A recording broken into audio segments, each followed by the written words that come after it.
What's going on, guys? This is Empty Box, and this is iRacing Global Challenge from Twin Ring Motegi here at the road course.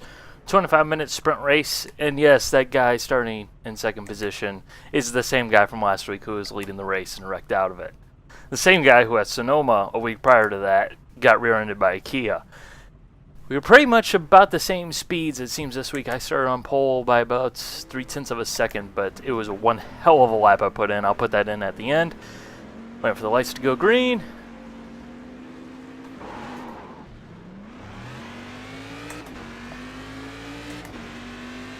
Let's swing back across.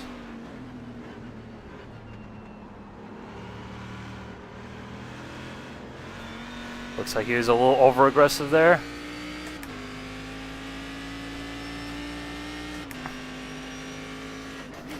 Okay, so with the guy I know who would be my main competitor more likely than not hurting himself early on in the race, he's going to have to come back through the field, so now's the time to get some bankroll here.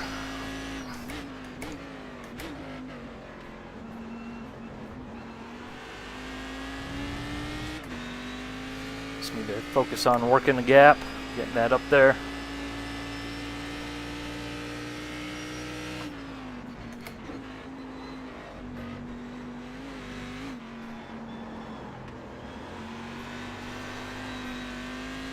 I do have to say it is finally nice to go to a normal track in this car. Last few weeks we've been at circuits that are very, very undulating, a lot of elevation changes and all that stuff, especially mid-corner. Really unsettles the car, and this car is not necessarily easy to drive anyways, by any measure, so at least here we only have to contend with the slick Japanese tarmac that you get on the Japanese track.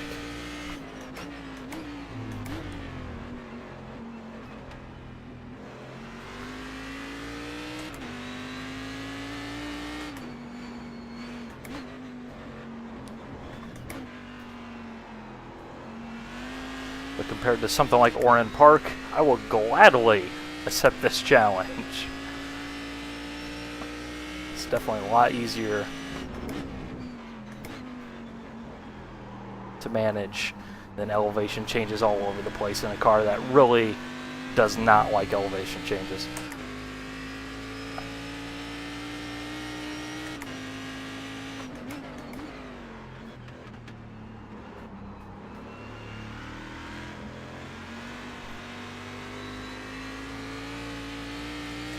Well, that's no good.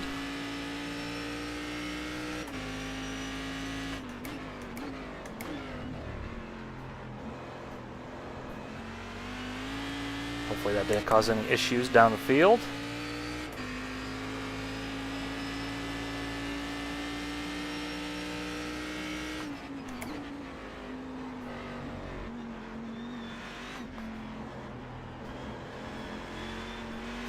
This car just feels so good around here.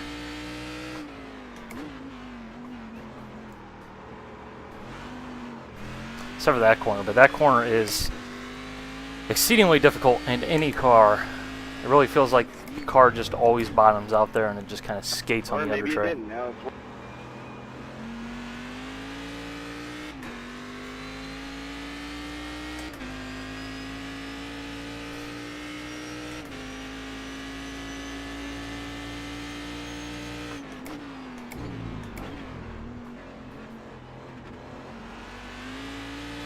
Just kind of taking it somewhat easy right now.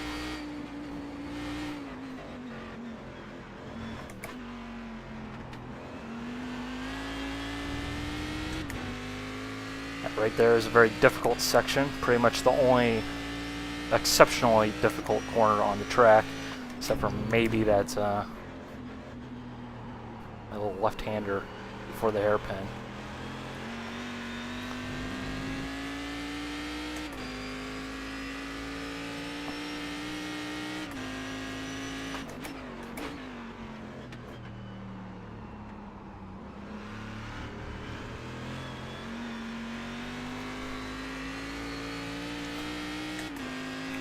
Kind of botched that a little bit, but we kept it on the track, no incidents.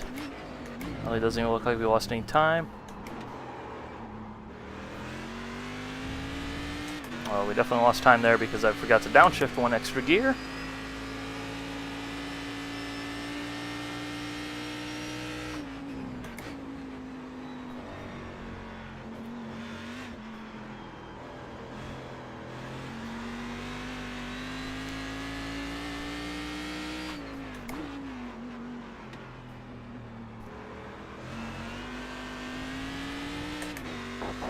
Just gotta be really careful that you don't put a wheel in the grass there on exit.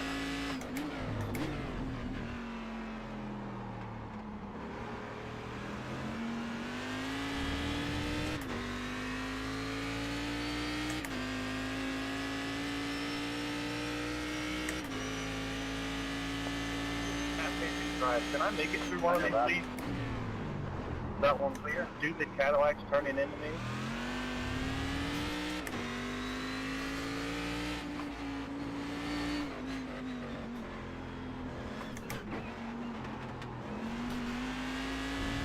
So are you idiots even doing on iRacing? Looks like we really haven't pulled out much of a gap. The guy that started second is... looks like he's gaining just a little bit. He's obviously still got to get by the car in second, or car in second is going to spin out.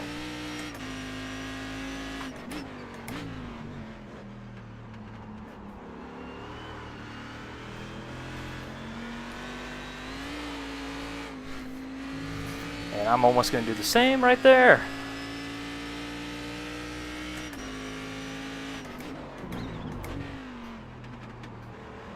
A little bit of axle hop there under braking.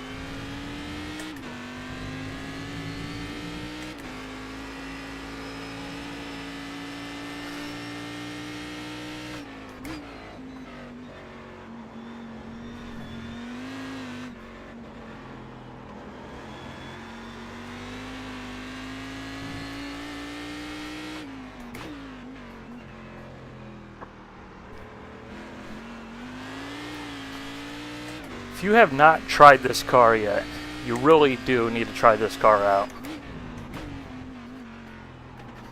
It is a free one because Cadillac paid for the development. They actually use it for promotional purposes. So everyone gets this car if you're subscribed to iRacing.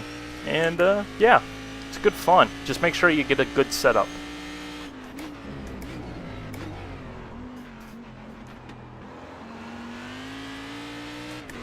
Which I'll probably actually go ahead and post this one in the forum, which I've done before. Had someone ask me where I post these setups. They're in the forum. They're in the car specific forum. It's way at the bottom, and it'll be in the weekly thread.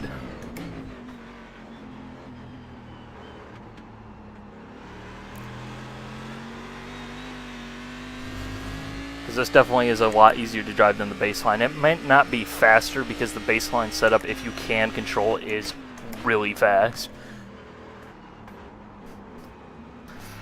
But controlling the baseline setup is about 10 times more difficult than this is. Because it has a really weird differential setup, which kind of... well, it's really oversteery. Off power, but then once you get onto the power, it just basically snaps into straight up understeer, and then it goes back to oversteer once the tires start to go away. And I need to concentrate a little bit more because I'm getting a little bit wild.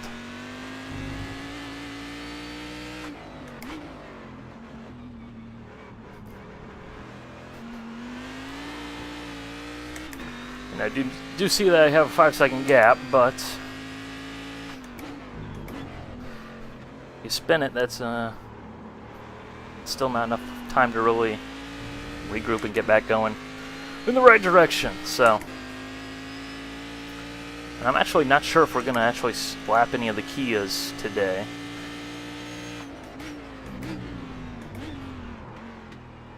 Because this is a little bit of a longer circuit. And the Cadillac isn't really all that much faster than the Kia around here.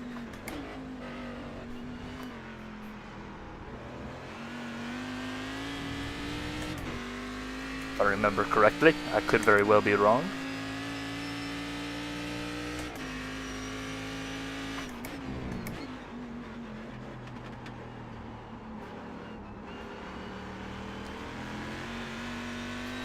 Usually when I say I could be wrong, I usually am. Not a good thing, right?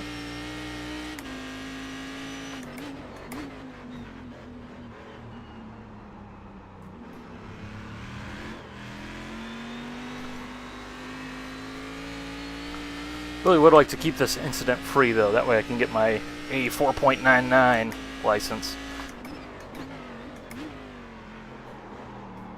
I'm at like 4.96 right now. Racing and Prototype GT Open will do that to you.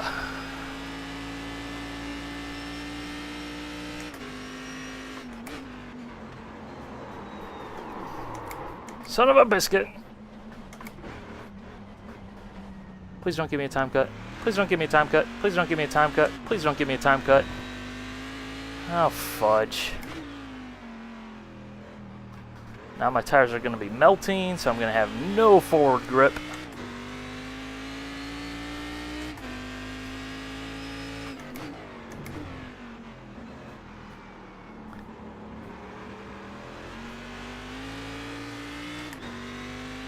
Okay. On our way. Put things behind us.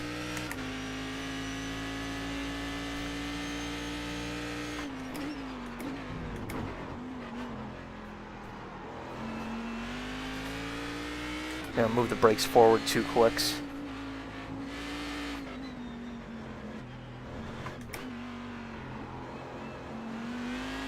For those of you guys that don't know what that will do, that will basically mean there's more brake pressure to the front, which will mean those tires are going to lock up before the rears will, which, why you don't want to lock a wheel at all, is definitely better than locking a rear wheel. If you lock a rear wheel, you will almost instantly spin out, crash, and burn, and die. If you lock the front one, the car's just going to go straight ahead, forward. It's not going to steer, but... Okay, this corner's killing me. I need to move my brake point back. Be a little bit more careful getting off the brakes. But what that's going to do, it's going to make sure that there's more braking up front.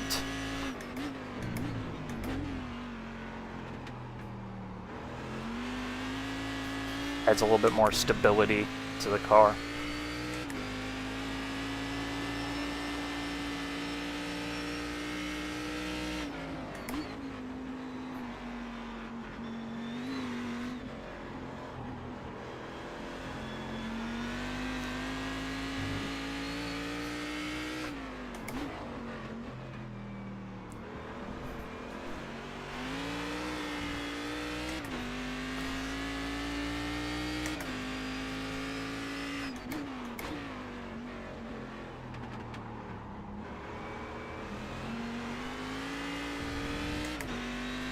I would like to build that lead back up.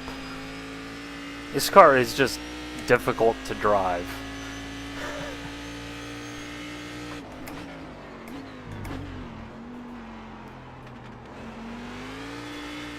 So anytime someone is close behind you, you know, obviously with a high risk for errors present in this car, the more out in front you can get, the better.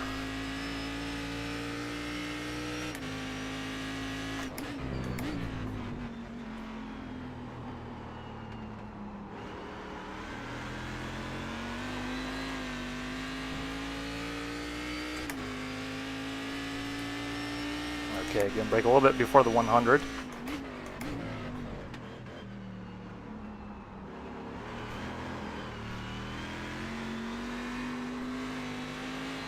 Just a dab of oppo there.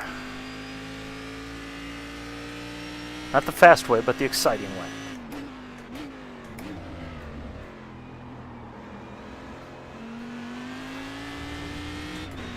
This car definitely squirms around under braking.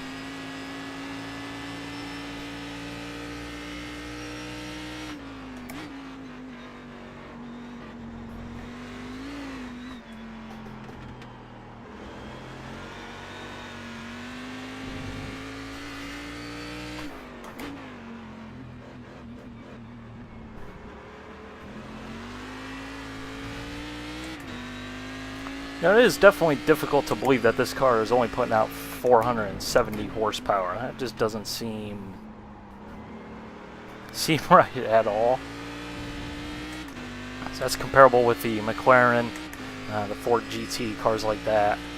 Not really an overwhelming amount of power.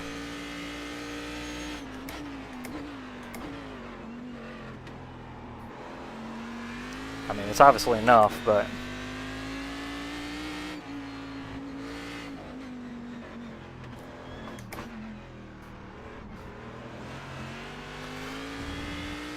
the way this thing drives, you'd think it has the LS7R under the hood, but nope.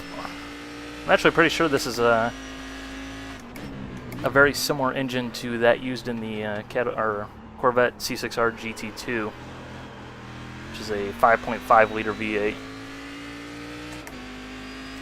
Naturally aspirated, of course, because that's how we do things in America.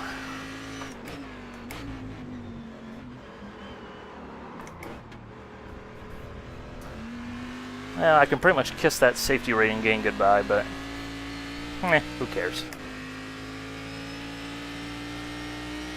10 minutes.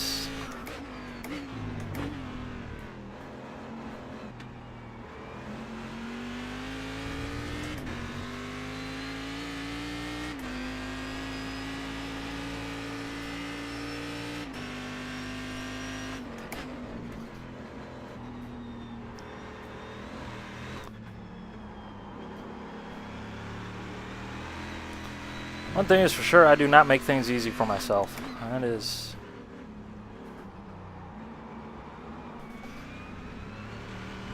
pretty obvious.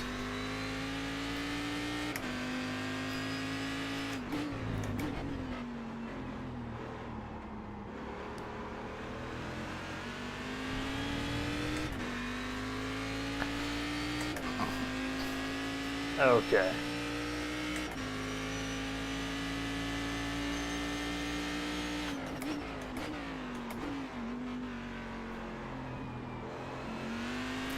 Yeah, I qualified ahead of this guy for a reason.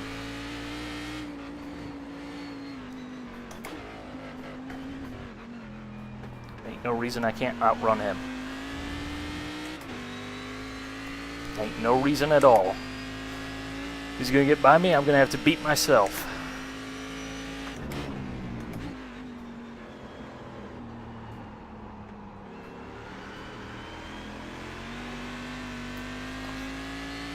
Yes, that's a mid-race pep talk. Every now and then you gotta do that kind of thing, man.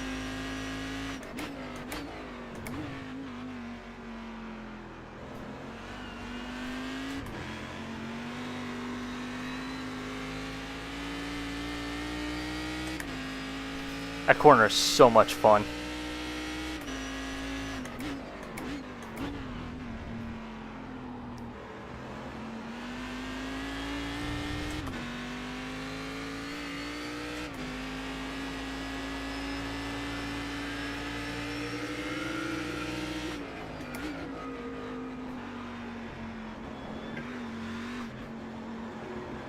David, your mic is stuck open.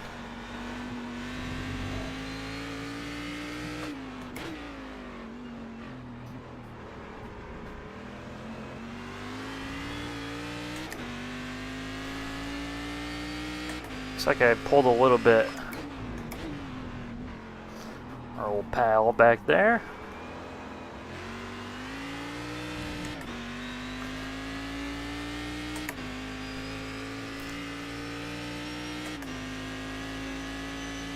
We got a little bit of 3 or 4 laps left.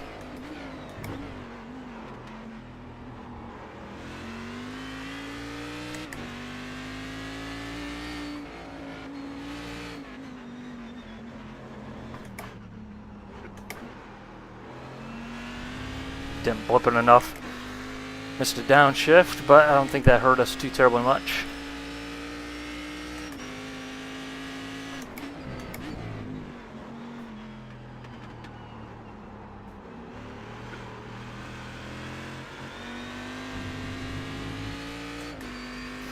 All of that room.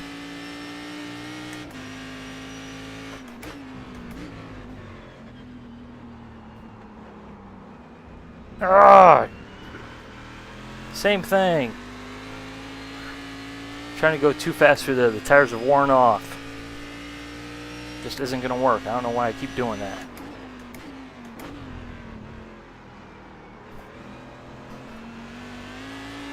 Yes, this is like the one and only car where tire management actually has somewhat of an effect at iRacing. Kid you not.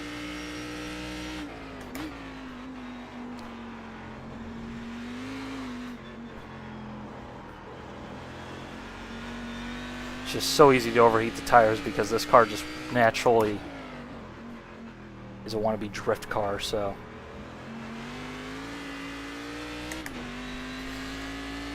Once you get some heat in the tires, it's gone.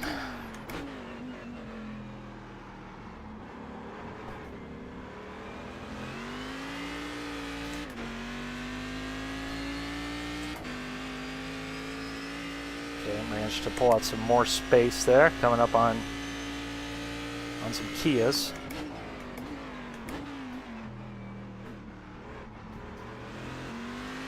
Fuel won't be an issue.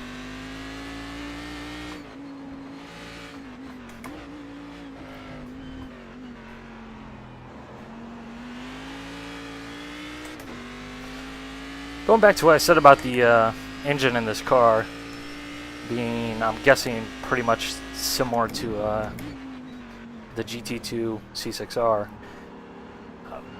It's just really weird because when you look at the RPM indicators, I mean, I'm usually short shifting 9 times out of 10.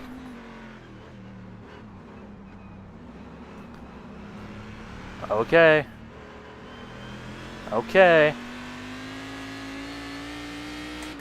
I'm usually short shifting 9 times out of 10 because of the fact that it just feels really unnatural.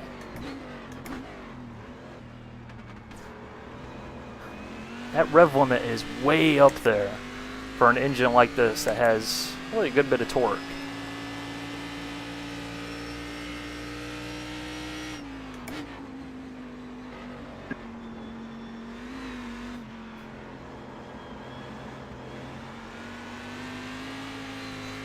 Okay, we're going to need to build that gap back up.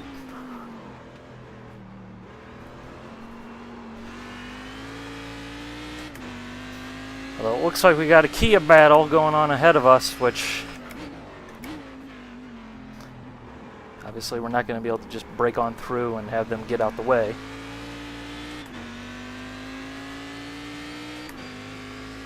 Oh, looks like we might actually get the white flag this lap.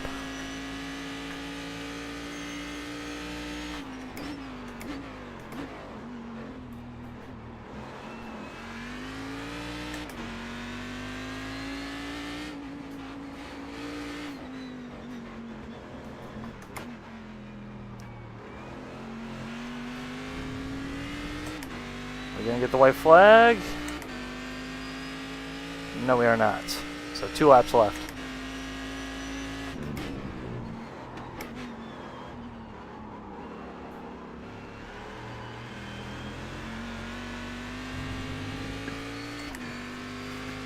Well, actually, it looks like this Kia battle's broken up, so hopefully we can get through without any issues.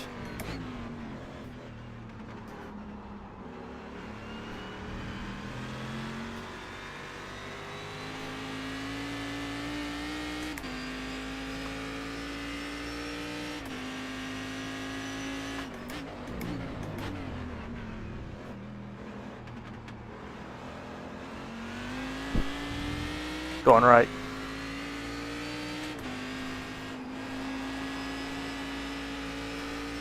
Thank you.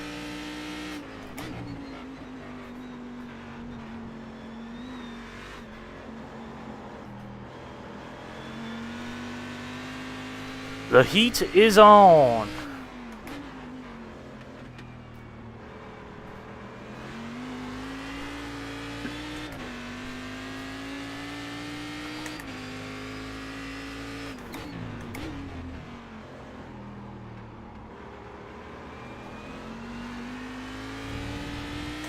Although we're going to catch this Kia in the worst possible spot, I believe.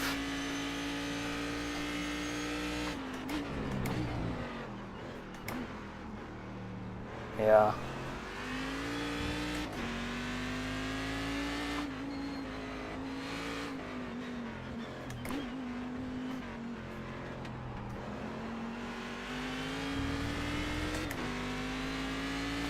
There's the white flag. We got 1 lap to go.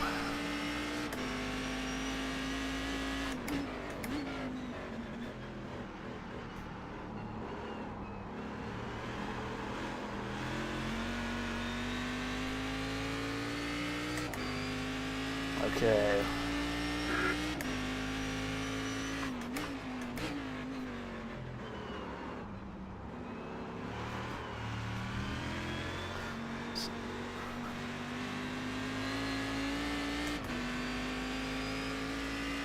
Hopefully this guy backs out of it. Okay. Having flashbacks to Sonoma there.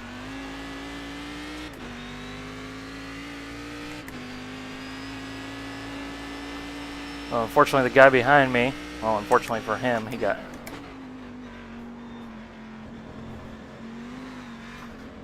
caught behind him there through that corner. Then again, getting caught behind a Kia really isn't all that bad because they are pretty fast through the corners. And obviously going into the corner and coming out of it, they really don't have a chance, but you know, actually mid-corner apex speeds are pretty similar.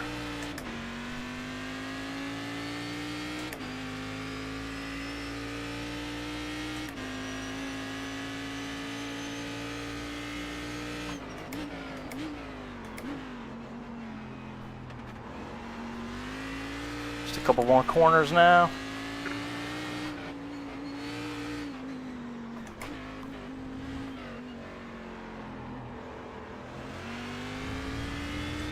And we are good to go.